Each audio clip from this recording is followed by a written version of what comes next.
Assalamu alaikum warahmatullahi wabarakatuh. Kí gbogbo ẹ̀yin Mùsùlùmí káàkiri àgbáláyé.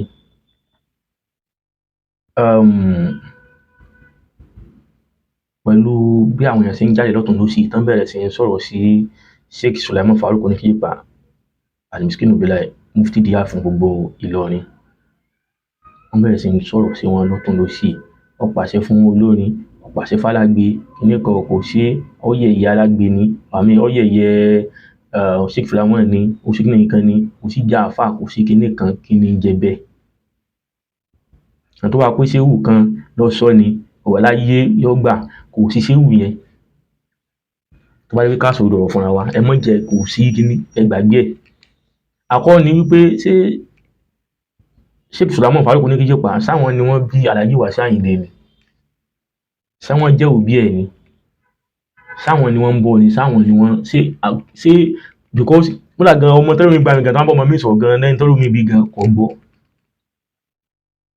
Tí a báyìí ni pé kí ni kọ́ sọ, àwọn mọ̀ yìí pé ẹnu gbé ọ ni, àwọn mọ̀ yìí pé ẹnu gbé ẹ ni. Ṣùgbọ́n Alhaji Wasiu Ayinde ẹ sọ fáwọn àfáà yìí pé ẹ má bínú. Àkọ́kọ́ sọ pé bóyá sọ yẹn tí bàbá yẹn sọ pé òun ò lè apologize, wọ́n yẹ kó gbé máyì kalẹ̀ kí wọ́n máa lọ. Kí ló dé? Mo jẹ́ lẹ́kì bàbá yìí ó mí sì gidi wá. Nítorí òun bá kú ń bẹ́ ẹ mọ̀ sọ pé àṣebá àfà ló pe rẹ̀, àwárí ìjà àfà àrí lára rẹ̀. Tí wọ́n sọ pé ọkà ọ̀rọ̀ Ànábì, ọkà ọ̀rọ̀ Ọlọ́run àwárí lára rẹ̀. Kò sí àfà yẹn tó bá sọ tó wá kún òsì sáfà yẹn fẹ́ pa ni. Nítorí pé Sheikh Sulaiman Farouk Oníkíjípà wá sí báyìí pé ó wá sọ pé tọ̀ lágbájá sọ pé ẹ má bínú tí wọ́n wá ṣe. Ìyẹn wá sọ wípé ó dín ó ti jẹ́ àbùkù fún Sheikh Sulaiman Farouk Oníkíjípà àbí ó ti jára nkì ẹ̀ àbí òun ìsáàfà mọ́, òun ìsáàfà gbà mọ́. Nínú ìjà àfà pé ipò téèyàn máa ń dé pé ó pin nínú ìjà àfà nínú kéwú láyé lónìí, Nàìjíríà lónìí, ibẹ̀ ni bàbá yẹn wà. Ibi tó ń bá dẹ̀ pè sí nìyẹn. Ibi tó ń bá pè wọ́n sí nìyẹn. Nínú wípé bóyá Alhaji Wasiu Ayinde ipò tóun náà wà, ibi tó háì tán lòun náà wà yẹn ni bàbá yìí náà wà, Alhaji Wasiu Ayinde. Kò sí mi mọ́ lẹ́yìn ibẹ̀ yẹn.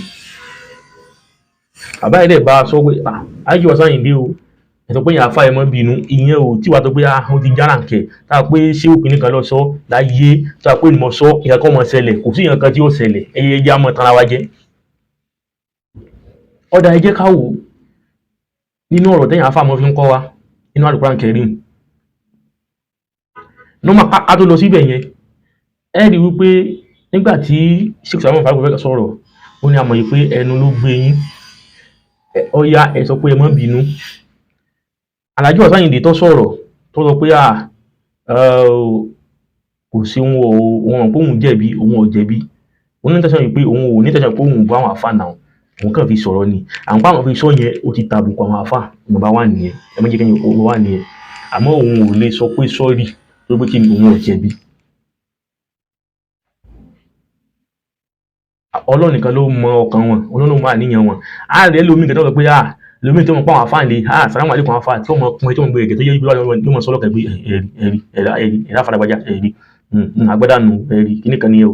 Tí wọ́n mọ̀ tó àwọn tó bá rí yín yóò mọ̀ pọ́n ilé. Ẹ bá fún àfà ní jókòó, ẹ bá ṣàpọ́nlé wọn. Àṣẹ kíní kan ẹ bá tí wọ́n mọ̀ ṣàpọ́nlé, tí wọ́n mọ̀ kẹ́ wọn, ẹ bá fún wọn lówó. Àmọ́ nínú ẹ̀ èrò burúkú lóró. Tẹ́yìn bá dẹ̀ fẹ́ sọ ìmọ̀ pé lágbájá èèyàn gidi ni. Àmọ́ náà bá mọ̀ yìí pé àníyàn inú ẹ̀ sí nǹkan tó ń ṣe ó ti tako iṣẹ́ tó ń ṣe. Àníyàn tí yẹn dẹ̀ fi ṣe nǹkan náà ló máa fi wò ló máa dájọ́ jẹ́ bí èèyàn àfà ti sọ. Bàbá yẹn wò wípé èèyàn olórin ó wò wípé òun kàn sọ̀rọ̀ òun normal ni kí òun fẹ́ gbọ́ àwọn àfà kan. Àmọ́ ó sọ ọ̀rọ̀ fẹ́ ó yí mọ́ bàbá yẹn lọ́wọ́.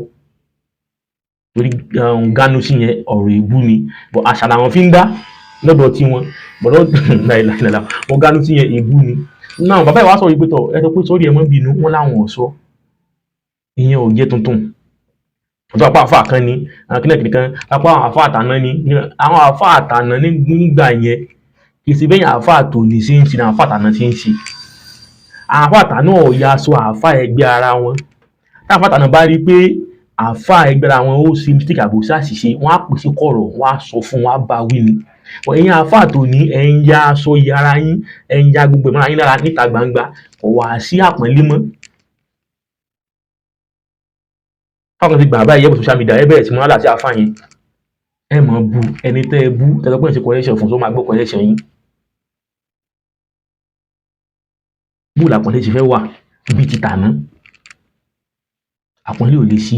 Àwọn tó bá sọ wípé torí ẹ̀ àwọn tápá fà kan ní kíní kan sí òfin àwọn oní kí pa ó sì kíní kan wọn ò kò yẹ̀yẹ́, kò sí ẹ̀yẹ kan tó yẹ̀yà bá oní kí pa.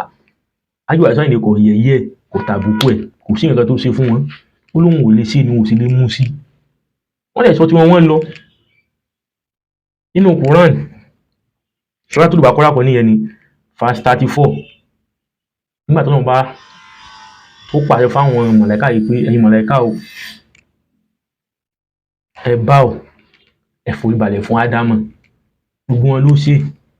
Ìbílísù nìkan ni ò ṣe, Ìbílísù nìkan ni ò ṣe, ìyẹn Ṣàítánù ó lóun ò lè ṣe. Pé tó tóun fẹ́ fi ṣe kí ni? Pé àwọn ó foríbalẹ̀ fún Ádámọ̀. Jẹ́ pé òun iná ló ti dá òun, inú ẹ̀rọ ọ̀fọ̀ ló ti dá Ádámọ̀, ìṣẹ́jú ló fi dá nìkan. Ó gbé ẹ̀wù gbéraga wọ̀ pé láyé òun ò ṣe. Nígbà tí ọ̀wá ṣe yẹn káwọn mẹ́kọ̀ọ́ sọ pé Ọlọ́run o, Ṣàítánù ó yẹ̀yẹ́ ọ̀jọ́ náà bá mọ́, ó yẹ̀bùyẹ̀bù ẹ ní ibò ń jẹ́ yẹ̀bùyẹ̀bù. Aṣọ gbéraga ló gbé wọ̀ ǹjọ́ náà. Lọ́ọ̀ sí ń wo. Tá a pọ́n fẹ́ sọ pé ọyọ kìí sí ìfàwé wọn ní kí pa kó bínú kù ń bẹ̀. Ọlọ́run bá ń lè pàtọ́jọ́ yẹn pé ìwọ Ṣàítánù Ìbílísù ó yá parẹ́, kò sì mọ́ kọ́ kí gbogbo ó sì parẹ́. Àmọ́ náà ò ṣe bẹ́ẹ̀. Tí èèyàn máa sọ pé kọ́nà bọ́mọ́ jọ náà bá mọ́. Gbogbo ẹ̀yin tẹ́ ń bú mufti Ìlọrin tẹ́ sọ pé àwọn yẹ̀yẹ́ wọn ṣe kí nìkan àbùkù nìkan. Ẹ bá ti ń sọ bẹ́ẹ̀ ọ̀dà sáà sọ wípé èṣù náà yẹ̀yẹ́ Ọlọ́run. Rárá náà. Tí nǹkan bá rí ẹ jẹ́ ká sọ bó sì sọ, ẹ jẹ́ ká sọ bó sì yẹ ká ṣe. Rárá. Wípé Alhaji Wasiu Ayinde náà láwọn náà nígbà tí mo sọ wípé àmọ̀pẹ́ni ló gbé yín, ẹ sọ pé ẹ̀yin àfà ẹ mọ́ bínú tí wọ́n tó ń ná wọn kó sì jẹ́ wípé láníyàn wípé ẹ fẹ́ bú wọn gan náà. Ẹ̀yin àfà o, ó dáa mo ti torí ìtọ́ Ọlọ́run àti torí bàbá tó wà wájú mi yìí lẹ́yìn àfà ẹ mọ́ bínú, ọ̀rọ̀ yóò sì dá ẹ dáhùn. Àmọ́ ẹ̀yin náà ń claim right níbi tí ò ti yẹ kẹ́ ẹ claim right. Bó ẹgbẹ́ ṣe wà lórí ààrẹ yín gan. Kì í ṣe gbogbo bí lèèyàn tí wọ́n claim right. Akọ́ wà lórí ààrẹ kì í ṣe gbogbo bí. Àmì ò lè sí torí pé mi ò jẹ̀bi. Ìtọ́wà ẹnu kó lè fẹ́ mi ẹ̀ sọ kò rí bẹ́ẹ̀. Ẹ̀wù gbéraga ni. Ẹ̀wù gbéraga ni. Ẹ̀wù gbéraga ni. Káàtó wá jẹ́ wípé ìjọba ènìyàn wá lóyàn inú bíyàn nígbà pé nǹkan tí mi ò ṣe. Nígbà tí wàá lè tó kẹyìn nìkan tẹ wá ronú pé nǹkan tí wàá bá sọ kí ní ọ̀rẹ́ síbẹ̀ o. Torí pé àwọn afá tó bẹ̀rẹ̀ sí mọ́rọ̀ oríṣiríṣi wá wáyé tẹ́ ti jáde bí ọwọ́ alẹ́. Nǹkan tí wàá bá sọ yẹn àfẹ́ mọ́ bínú, ọ̀rọ̀ yóò sì tàn síbẹ̀. Gbogbo ẹ̀yin tẹ́ ń bú oníkíyèpá pé ìsá ìkíní kan kò sí ìjà fàlà rẹ̀ ìrọ̀rùn gbogbo ẹ̀ bó bá jẹ́ ìkùsí nǹkan tẹ́ ṣe ẹ̀ mọ̀ wò náà ni. Tí Ọlọ́run wà pẹ̀lú wa. Alhaji Wasiu Ayinde ẹ jáde ẹ ṣe apology sáwọn àfà. Pẹ̀fà tẹ́ ń sọ wípé ẹ fún lọ́jọ́ méje ẹ ní kò sí nǹkan tí ó ṣẹlẹ̀ sí. Ẹ̀yin kọ́ Ọlọ́run tí ó dájọ́. Ṣé Ìsìlámù ní kí bàbá tẹ́ dẹ́n drag pé kí nìkan ẹ mọ́ drag wọn mọ́ ẹ fi bàbá oníbàbà sílẹ̀. Ọlọ́run wà pẹ̀lú wa. Assalamu alaikum warahmatullahi wabarakatuh. Ma salam.